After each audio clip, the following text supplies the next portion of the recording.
Τι είναι αυτό? Ένα σπαγγίτι.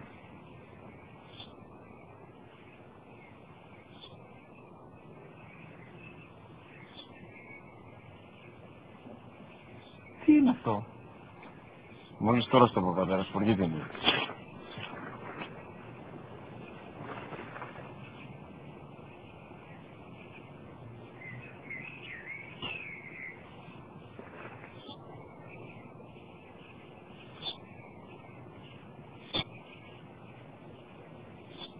Τι είναι αυτό?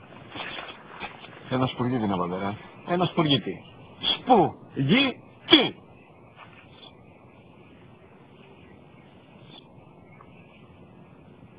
Τι είναι αυτό? Γιατί το κάνεις αυτό το πράγμα, μπορείς να μου πεις τόσες φορές είπα, είναι ένα σπουργίτι. Δεν το καταλαβαίνεις. Πού πας?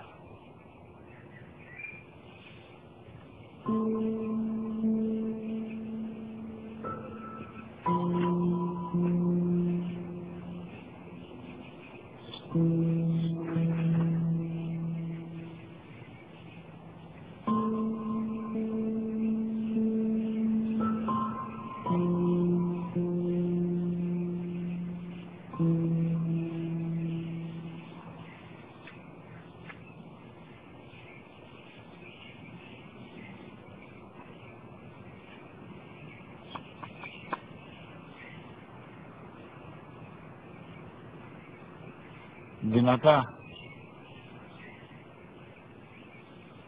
Σήμερα ο μικρός μου γιος που πριν λίγες μέρες έκλεισε τα 3 καθόταν μαζί μου έξω στο πάρκο όταν ένα σπουργίτι έφυγε και κάθισε απέναντί μας. Ο γιος μου με ρώτησε 21 φορές τι ήταν αυτό. Και του απάντησα και τις 21 φορές ότι ήταν